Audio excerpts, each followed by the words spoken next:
आयुर्वेदामध्ये वांग याचे खूप वेगवेगळे प्रकार सांगितलेले आहेत. म्हणजे वांग म्हणजे तुम्ही बऱ्याचदा मेलाझ्मा म्हणून बघितलं जातं मॉडर्न सायन्समध्ये.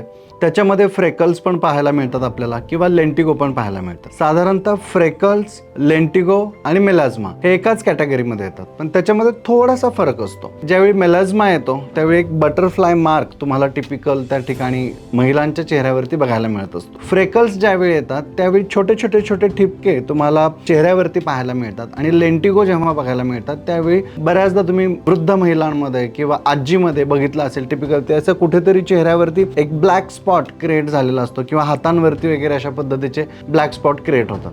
तर या तिघांमध्ये सुद्धा म्हणजे फ्रेकल्स, मेलाझ्मा आणि लेंटिगो काही समानता आहे आणि काही विशेषता पण आहे. म्हणजे आयुर्वेदामध्ये यांना खूप वेगवेगळ्या पद्धतीने बघितलं जातं आणि म्हणून त्यांच्या चिकित्सा सुद्धा खूप सुंदर सांगितलेल्या आहेत. अगदी सुरुवातीला फक्त वांग जरी आपण बायफर्गेट करायचं ठरवलं, आयुर्वेदानुसार त्याचे वातज, पित्तज आणि कफज असे 3 प्रकार बघितले, तर चेहऱ्याच्या वरती म्हणजे ते कपाळाच्या ठिकाणी जर काळेपणा येत असेल किंवा लालसरपणा जास्त तुमचा वाढलेला असेल, मेलाझ्मा तिथे क्रिएट झालेला असेल, तर तो साधारण वातज कॅटेगरीमध्ये जातो. इथं टिपिकल गालांवरती, नाकाच्या बाजूला किंवा बटरफ्लाय मार्क बऱ्याच जणांना येत असतो आणि तो जास्त आला, प्रॉमिनंटली आला, तर तो पित्तामुळे असतो. आणि तो जर खाली म्हणजे जिथे ओठांचे फोल्ड आहेत किंवा आपल्या हनुवटीचे फोल्ड्स आहेत त्या ठिकाणी तो क्रिएट होत गेला तर तो साधारणतः कफज कॅटेगरीमध्ये आपल्याला बघायला मिळतो. आता हे जे बायफर्गेशन आहे हे आयुर्वेदामध्ये धातूंनुसार पण वेगवेगळं आपल्याला बघायला मिळतं. म्हणजे बऱ्याचदा रसधातूमुळे येणारी वांग ही वेगळी असते. आता आमच्याकडे काही शेतकरी कुटुंबातल्या महिला येतात, त्या उन्हामध्ये वगैरे खूप काम करतात आणि उन्हामध्ये काम केल्यामुळे उन्हाच्या तीव्रतेमुळे त्यांच्या शरीरातला रसक्षय खूप झालेला असतो. त्यामुळे त्यांच्या चेहऱ्यावरती असं टिपिकल शेतकऱ्याला रापल्यानंतर जसं आपण म्हणतो ना उन्हाने रापलेला चेहरा, त्या पद्धतीची एक टिपिकल वांग तिथे तयार झालेली असते आणि त्याच्यात थोडासा काळपट वर्ण सुद्धा आपल्याला बघायला मिळतो. रक्तधातूच्या दृष्टीमुळे जी वांग तयार होते या महिलांचं हिमोग्लोबिनचं प्रमाण खूप कमी झालेलं असतं, शरीरामध्ये रक्तक्षय झालेला असतो आणि रक्ताच्या दृष्टीमुळे म्हणजे बऱ्याचदा त्यांना पाळीच्या तक्रारी सुद्धा सोबत असतात, पीसीओडी वगैरे असतो. काही जणांना तर ज्यावेळी त्यांचा गर्भाशय काढला जातो त्याच्यानंतर त्यांना वांग सुरू होते किंवा काही जणांना ट्युबल लायगेशन केलेलं असेल, मूल बंद होण्याचं ऑपरेशन केलेलं असेल तर त्याच्यानंतर त्यांना वांग सुरू होते. काही महिलांमध्ये मांस दृष्टीमुळे वांग सुरू होते, काहींमध्ये मेद दृष्टीमुळे म्हणजे अचानक वजन वाढलं तरी सुद्धा वांग येते, अचानक वजन कमी झालं तरी सुद्धा वांग आपल्याला बघायला मिळते. त्याचबरोबर अस्थिची दृष्टी किंवा मज्जेची दृष्टी याच्यामध्ये काय होत असतं की खूप चिंता करणारे, खूप स्ट्रेस घेणारे, सतत कुठल्या तरी विचारात असणाऱ्या महिलांमध्ये अगोदर असं नाकावरती छोटीशी वांग यायला सुरुवात होते. जसं आपण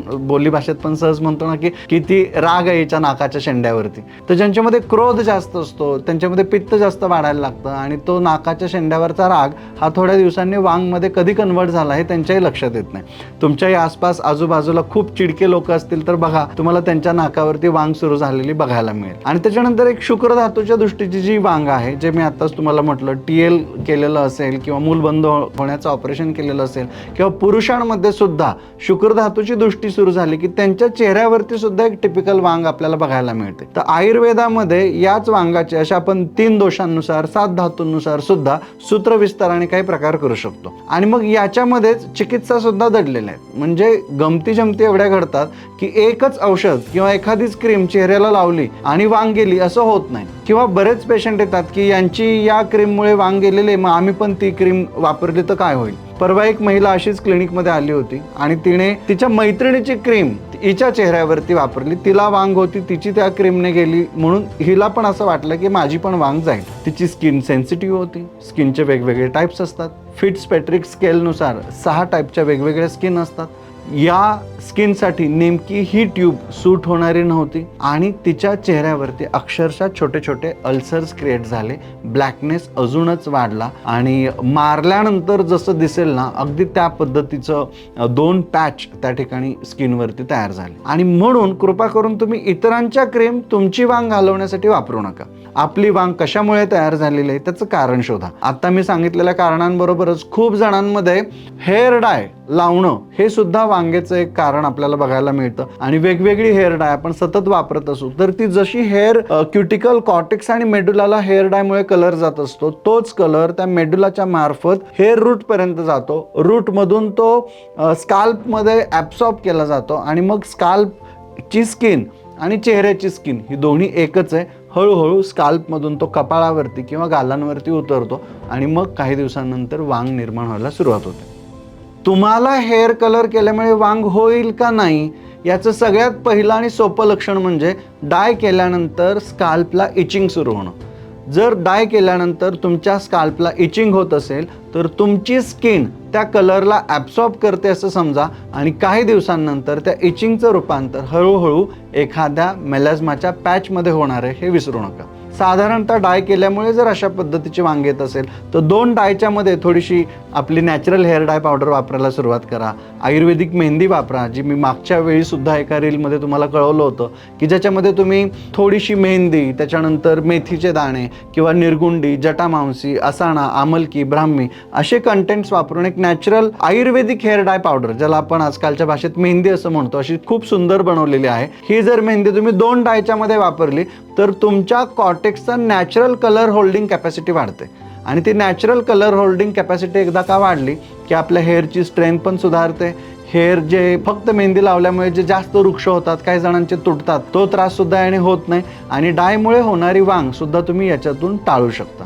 त्याचबरोबर आयुर्वेदिक औषधांमध्ये आमच्याकडे खूप सुंदर पद्धतीने म्हणजे काया दोषहर योग किंवा वांगहर योग किंवा वांगहर वटी अशा पद्धतीची काही औषधं बनवलेली आहेत. ती पोटातून घेतली, रक्तशोधक सिरप सारखी सिरप आपण पोटातून घेतले तर रसधातूवर, रक्तधातूवर, मांसधातूवर ज्या प्रकाराची वांग झालेली आहे त्या प्रकारावरती जाणारे औषध आपल्याला घेता येतात. जसं रस कायायू योग आहे, रक्त कायायू योग आहे, मांस कायायू योग आहे, हे सगळे वांगहर योगाबरोबर देऊन आपण खूप चांगल्या पद्धतीने वांग ट्रीट करू शकतो. त्याचबरोबर घाम जास्त येतोय का कमी येतोय, मूत्रप्रवर्तन कसं आहे, पुरुषाची अवस्था कशी आहे, या सगळ्या गोष्टी बघितल्या जातात. आयुर्वेदामध्ये तर पंचमहाभूतांचा पण विचार केला जातो. म्हणजे ज्यांना वांग झालेले आहे ते उन्हात जास्त जात असतील तर तेज महाभूताची दृष्टी आहे, ते सारखं धूळ मातीत काम करत असतील त्याच्यातून वांग झालेली असेल तर त्यांना पृथ्वी महाभूताची दृष्टी आहे, ते सतत स्विमिंगला जात आहेत किंवा वेगवेगळ्या स्विमिंग टँकमध्ये ते पाण्याच्या सहवासात जास्त काम करतात आणि वांग तयार झालेले तर त्यांच्यामध्ये जलमहाभूताची दृष्टी म्हणून बघितलं जातं. जे 2 व्हीलरवरती जास्त फिरतात आणि त्याच्यामुळे वांग त्यांना निर्माण झालेले तर त्यांच्यात वायू महाभूताची दृष्टी म्हणून बघितलं जातं. आणि जे खूप सतत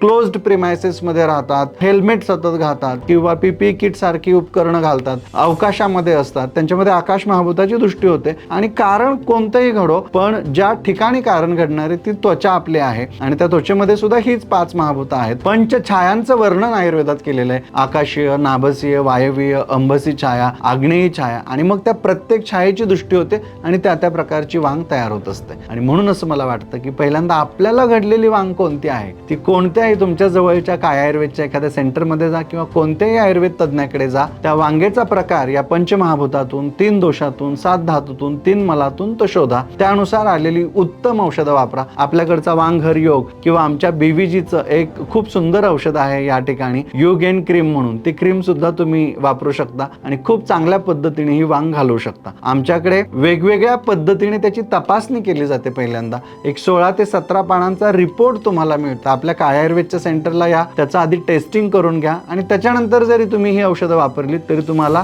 आराम हा निश्चित मिळणार आहे. लक्षात ठेवा, वेगवेगळे प्रकार जरी असले तरी सुद्धा खूप जणांची वांग प्रॉपर ट्रीटमेंट घेतल्यानंतर बरी होते. ट्रीटमेंट मधून सोडायची नाही. पोटातलेच औषधं नाहीत, बाहेरच्या काही थेरपीज सुद्धा आजकाल खूप सुंदर आहेत, ज्याच्यामध्ये मायक्रोडर्मा ॲब्रेजन आहे. क्रिस्टल आणि डायमंडच्या सहाय्याने तुम्ही वेगवेगळ्या पद्धतीने या पंचछायांवरती चिकित्सा करून ती वांग घालवू शकता. एवढंच नव्हे, आजकाल लेटेस्ट लेझर सुद्धा हे वांग घालवण्यासाठी वापरले जातात. आपल्याकडे सुद्धा लेटेस्ट डायोड लेझर आहेत किंवा काही पिको लेझर आहेत, त्यांचा वापर करून सुद्धा आपल्याला ही वांग घालवता येते. कार्बन फेशियल आहे, हायड्रा फेशियल आहे. किती उपचार सांगू, खूप उपचार आहेत. तुम्ही फक्त मनात जिद्द ठेवली पाहिजे की नाही, काहीतरी चुकलंय म्हणून मला ही वांग आलेले, काय चुकलंय हे शोधायचंय आणि त्यानुसारचा योग्य उपचार नक्की घ्यायचा आहे.